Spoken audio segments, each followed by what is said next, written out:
Hello. Today's lesson is on radical Republican Reconstruction. Okay, 3 R's in a row. Radical Republican Reconstruction. I should say there's two guys responsible for this. One of them is a guy named Thaddeus Stevens, who was a member of the House of Representatives from the state of Pennsylvania. And the other one was a guy that you've heard of before, Charles Sumner, who recovered from his beating by Preston Brooks in 1856 and is a staunch believer in rights for the freedmen, trying to make them as much as citizens as people would accept in 1865 after the Civil War. Okay.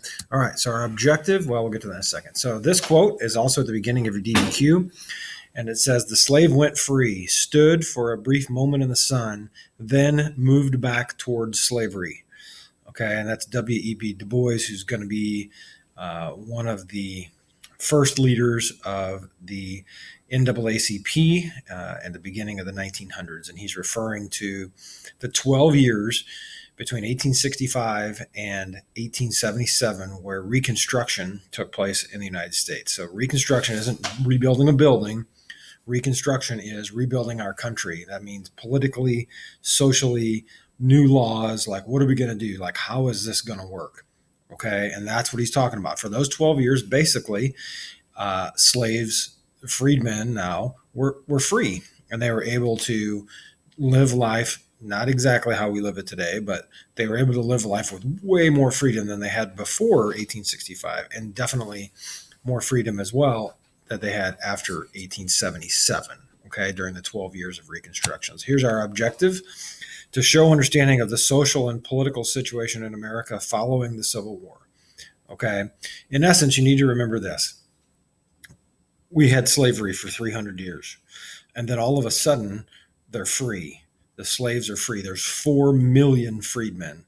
Okay. 4 million freedmen. How on earth do we provide an economically equal situation for those people? Okay. In addition to getting everybody to get along, like that fought in the war, because literally in March of 1865, we're trying to kill people from the other side.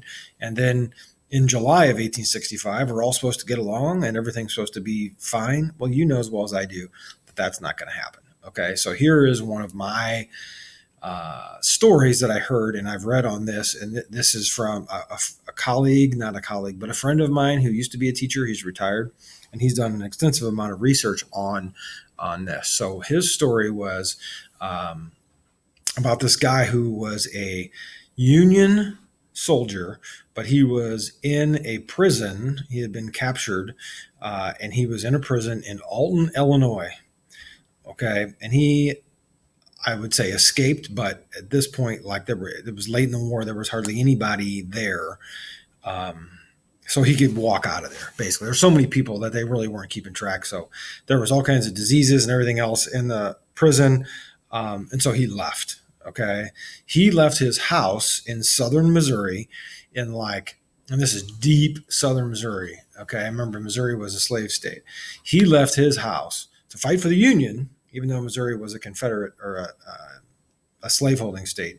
He went to fight for the Union, and then in 1862, late 1862, okay, and he was married, no kids, but he was married and had a farm, nothing major, right? He was pretty much a poor farmer, but he left. Okay, so in 1865, after 3 years of fighting, he's out, right, and he has to walk from Alton, Illinois, okay, 20 miles north of here, to his house in southern Missouri. There's no train. He's not taking an airplane. He's not riding in a car. All of these soldiers, every one of them, the guys that you saw at Appomattox, right? All those guys that were in that video, it wasn't like all of a sudden, bingo, they're magically transported home. They had to get there somehow. And if you didn't have a horse, brother, you were walking. Okay, so this guy walks to southern Missouri. Okay, he's got to get over the Mississippi River, right? So he's got to pay for a ferry to get him across, pay for a boat ride to get across. So he spends weeks working on farms to get enough money to pay to get across the river. He gets across the river. When he left, was 165 pounds in 1862.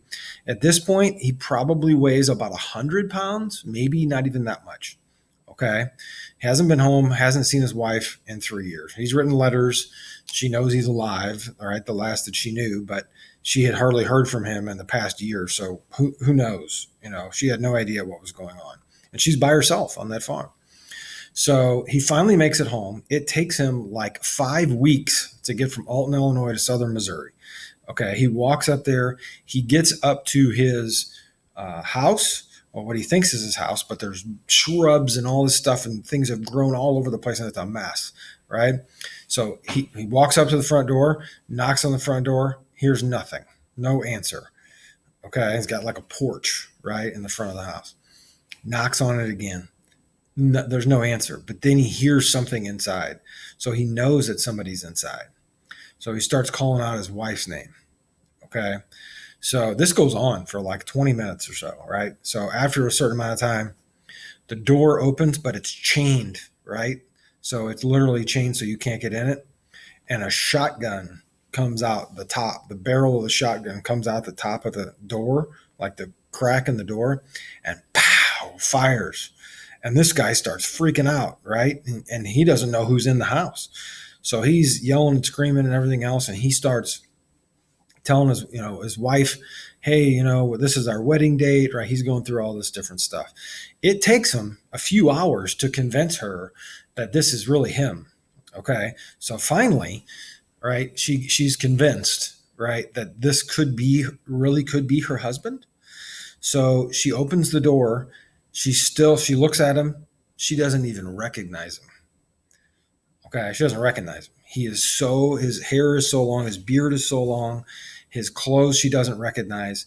He's all beat up and smells terrible because he literally hasn't showered since who knows when. Okay. He's a total mess. Right. So she finally brings him back inside. Okay. She starts to nurse him, give him some food, lets him sleep. Right. I mean, he's got lice in his hair. He's a total disaster, right? A total mess. So she has more conversations with him, and she is convinced that this really is her husband, that he survived. So that's great. He's made it back home. She's super happy that he's made it back home, right? After a couple of days, he recuperates. He goes out and looks, right, at his farm that he left, and all of his horses are gone. Okay. His cows are gone. Even his fence, somebody had come and taken his fence. That's all gone. The chickens are gone. All of his materials for his farm are gone.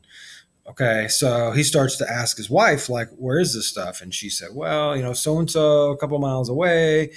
I think he came and took the horses, and like she kind of kept track of, because people just came and stole all of her stuff because they knew she was there by herself.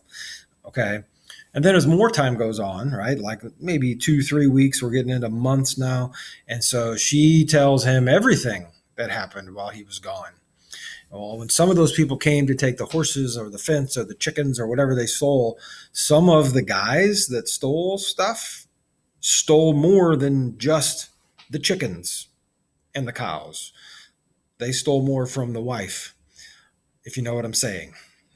Okay, so she tells him the names of these guys that live around there. Okay, so this guy goes on with his time, right? Time goes on. And so over the next year, there were 6 murders in that county that this guy lived in. 6 people died. And the horses and the cows, and not the fence, but the chickens and the tools, they all returned. He got them all back. And 6 people were murdered. And there was never a trial for any of them. So that's one story of millions of soldiers that return home, whether they're Union or Confederate or whatever they are. That's one story. And these guys all have to go back to what's life going to be like? Okay. So that's one guy, right? That's that situation. Plus you now have 4 million freed men and women that, what do you do with them? Where do they go? Right? They don't have a place to live. They don't have an education. They know, many of them know one thing, and that's farming. And they're good at it because they've been doing it for a long time. So our country in 1865, through 1877. And really after that, it's a mess. Like things are crazy. The war doesn't just end and all of a sudden it's, puppy dogs, ice cream, and rainbows. It's going to be terrible. Just like my friend's ancestor that had to return home to southern Missouri. Man, things were a mess. Okay. All right. So Lincoln and Johnson. So remember, President Lincoln was a part of Reconstruction because before he died, they did get the 13th Amendment passed. Okay. And as you saw in the movie clips from last week, Lincoln was very lenient on the South. Like he even said, if, Jefferson Davis and the leaders of the Confederacy, if they sneak out of the country behind Abe's back, he's cool with that. He doesn't want to punish them. He doesn't want to hang anybody. He doesn't want to do any of that. Right. So he just wanted Southerners to swear an oath. Okay. And he plans to be lenient on this. Well, here's the problem, right? Abe Lincoln dies. Okay.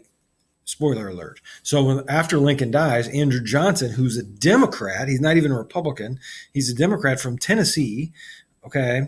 And it may have been Kentucky, but I'm pretty sure he's from Tennessee. The reason Lincoln did that was so he could win that election in 1864. Remember, against McClellan, it was supposed to be a close election. It didn't turn out to be that way. But Lincoln had a Southerner who was on his ticket to try to get him votes, right? So he could win the election. So Johnson takes over.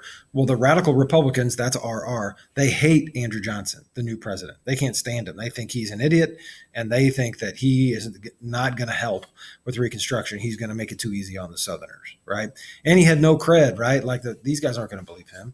All right. So the black codes were set up in the South, okay? And these were laws that restricted freedmen's rights, okay?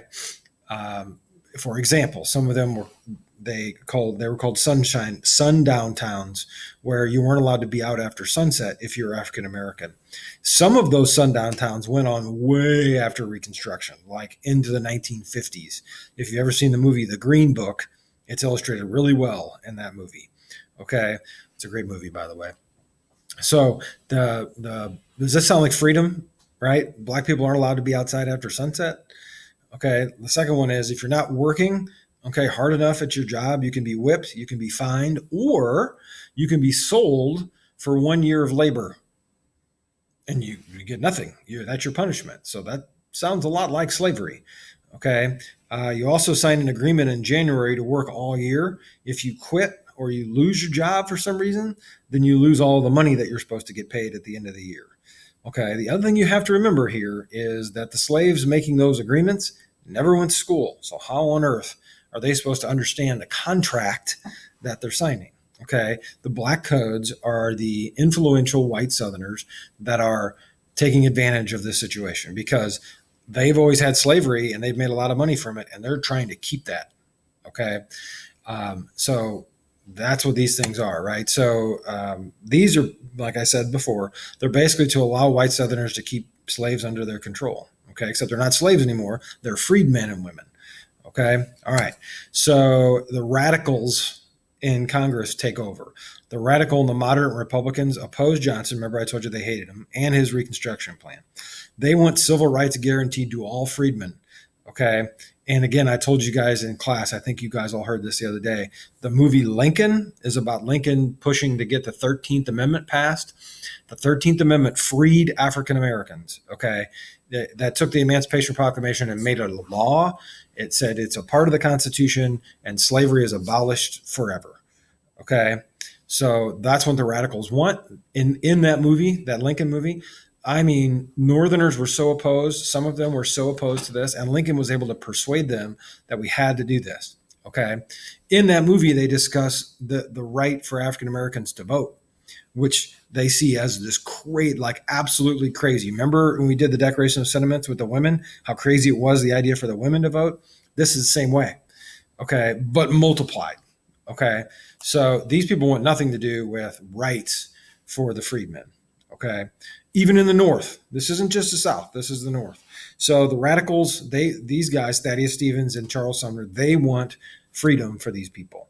Okay. They want them to be free. So the moderates say, this stuff isn't guaranteed for black people in the North. Why would we do it for the freedmen? Okay. Well, the radicals are going to have an answer for that. The radicals' answer is going to be, okay, well then let's do it for everybody, for all of these freed men and women. Okay. All right. So riots take place. Okay. The freedmen killed in Memphis, New York City, and New York City by white police officers. There's basically still fighting that's going on. So the people in New York City, and I've told you this a few times during class, they didn't want slavery to end because two reasons. Number one, they relied on cotton in the North for the factories. Okay. And if you had cheap cotton coming up from the South, that was helpful. Okay. And remember, the slaves are the one that made the cotton industry possible. Number two, okay, uh, like I said at the beginning of this, there's no magic wand that all of a sudden makes people say, yeah, I think all the black people should be equal. That didn't happen. So in places like Memphis, the growing number of, I don't want to call them a refugee camp because it wasn't a refugee camp. That's not the right word, but it's a camp. It's like a homeless shelter because all these freedmen have to go somewhere. So they, like all other migrants in the history of migration, go towards the big cities. So they're going to go to places like New Orleans and go to places like Memphis because they think that they can get jobs there. And that's common. That's what happens. Well, the people around those places, man, they didn't like that. Okay. And so you got to remember, Memphis and New Orleans are in the South. And so these riots break out and the police respond and the locals respond. And I mean, you're talking like, well, the riot in Memphis was the worst riot that ever.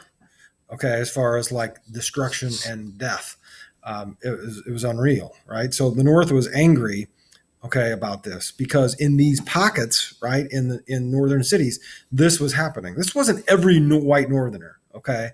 So there were people in the North that said this is ridiculous, like this can't happen. Okay, remember, Abe Lincoln gets killed in April of 1865.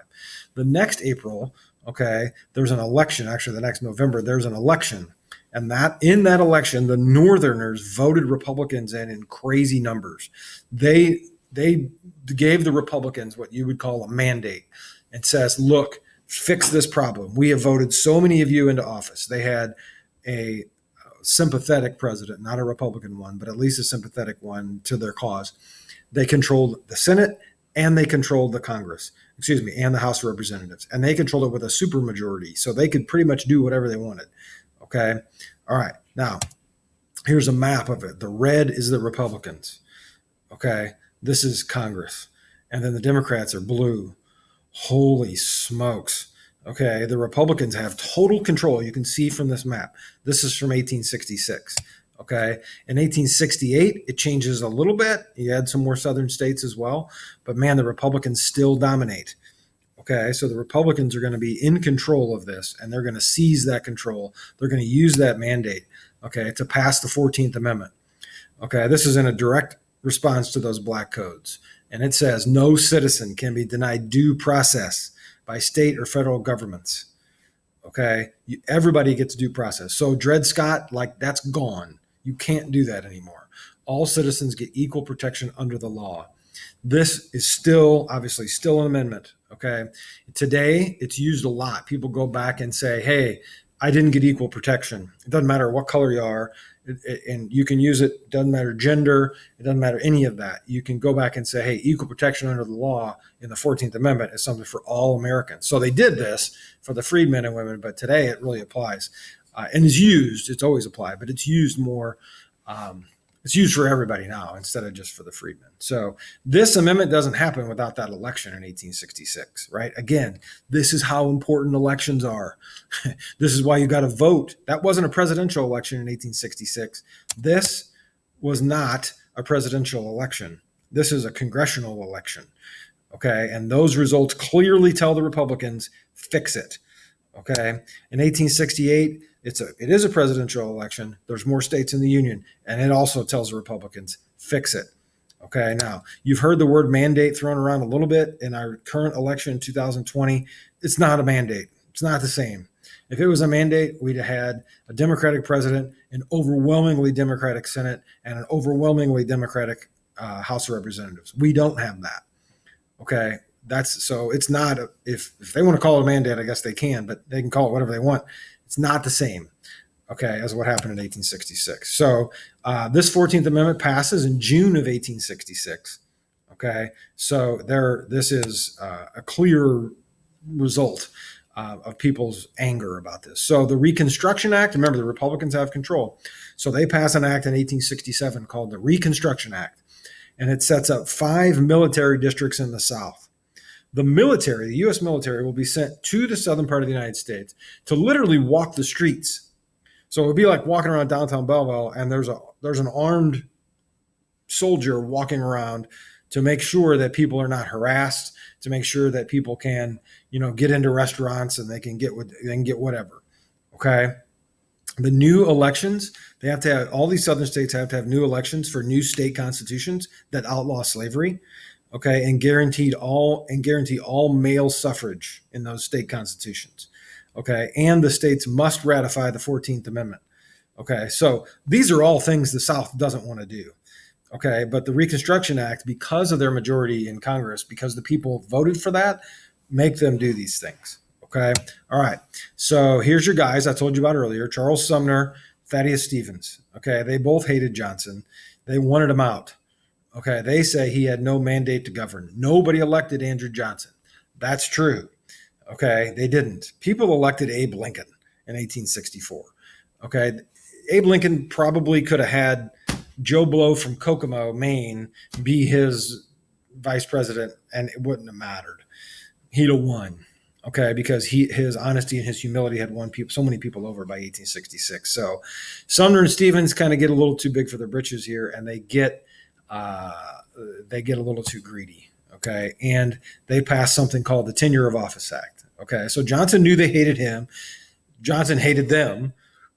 So it went back and forth. So according to the Tenure of Office Act, the president has to have permission of Congress to fire cabinet members.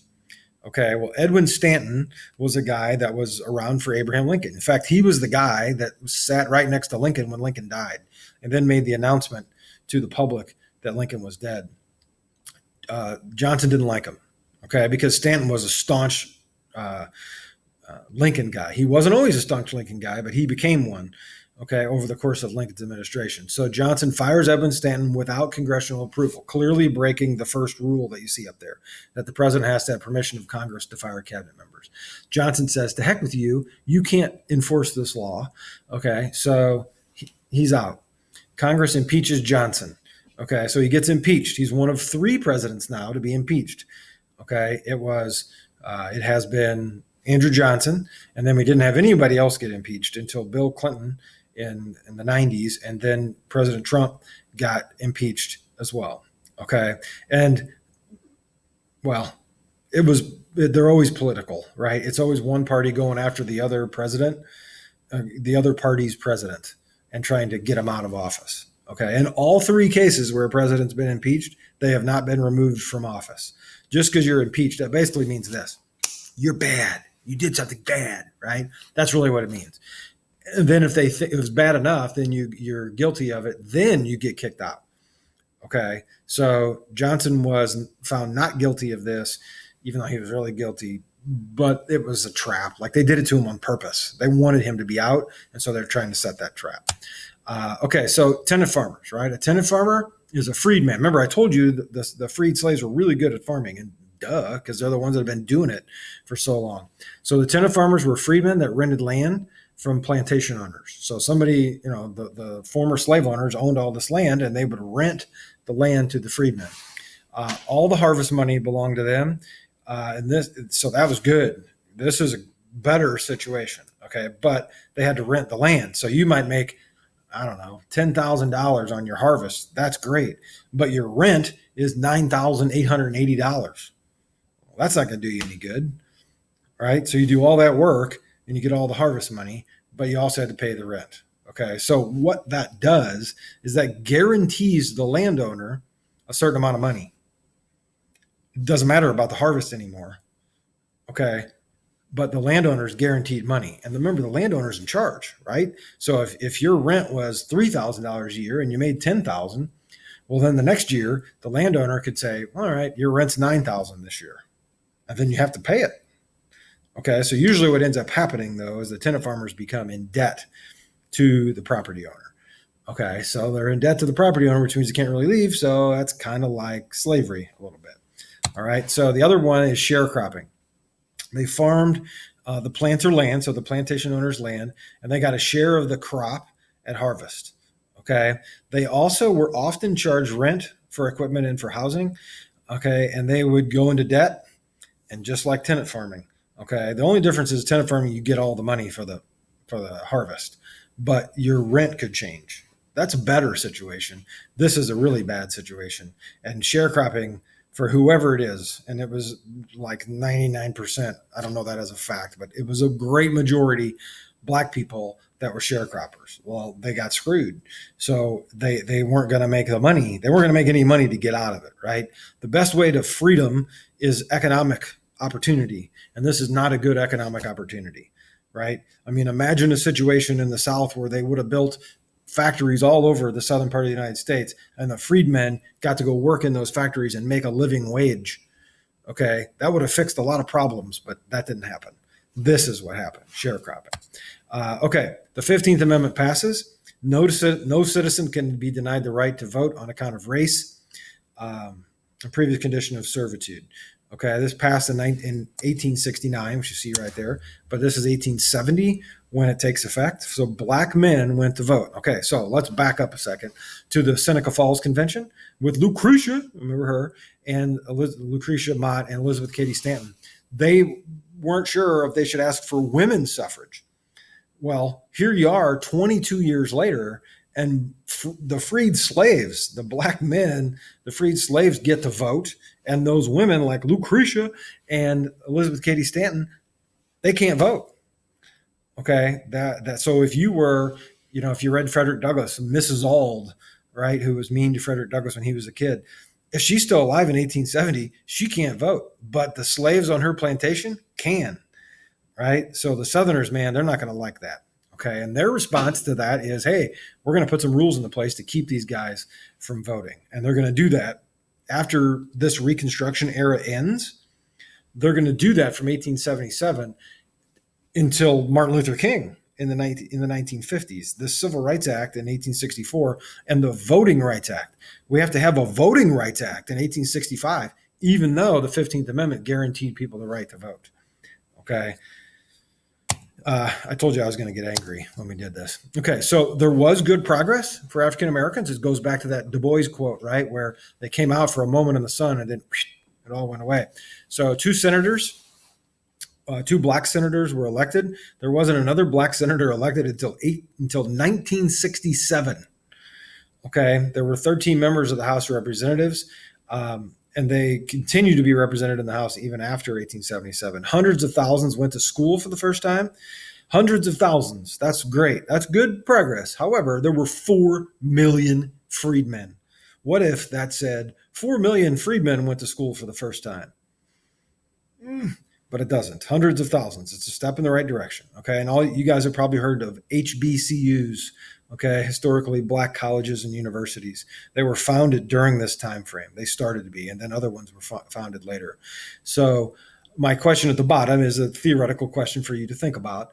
Do you believe we would have more equality in this country if we'd have kept up with this type of progress past the Compromise of 1877? Because remember, the Compromise of 1877, this ends, and you'll learn about that in the background essay. It was a political deal, okay, where the Republicans got the president, but they agreed to get rid of the Reconstruction and to let it go, to let it die off. Okay, so I'll add to that question at the bottom. What if we'd educated all the slaves, and we would have educated all of the extremely poor white people in the South as well? The difference of an educated populace in 1900 would have been astounding, okay, for both, okay, the freedmen, their kids, and the poor whites in the South and their kids, and it would have been beneficial for everybody. Okay, so here's the Compromise of 1877. The South gets to end Reconstruction. It's over. Okay, there's no more military in the South. Basically, they can do whatever they want. The North gets a Republican president. That president's Rutherford B. Hayes, and they called him Rutherfraud B. Hayes because he really shouldn't have won. It should have been the other guy. His name was Samuel J. Tilden. It should have been Tilden, and he didn't get it because there were disputed votes in 2 southern states. And so they held back those votes. And so it became, how do we fix this, right? So this is the compromise, right? This is good news for the country, right? You move on. This is really bad news for the black people in America, okay, in 1877. This is not good because they're going to get pushed aside and ignored in most parts of the country, okay, because we're not doing it. We just said, it's all good. It's over. Okay, so that brings you to the end here of this. And really, I really want you to stop and think about this, right? About how, if we'd have kept doing this, some of the social problems that we've seen over the last 10 years in this country, and certainly you guys saw them over the summer, like, would they be different? Okay. Would things be different in this country if we didn't do this compromise of 1877? It's another example. Okay. And depending on how you look at it, could be an example of how history, even though it was this long ago, affects us. Okay. It certainly affects us. People are like, oh, history is so old, it doesn't matter to me. This matters. Okay. This is one of those things. So, okay. A little bit long on this one today, but this introduces our unit, and the DBQ stuff is coming next.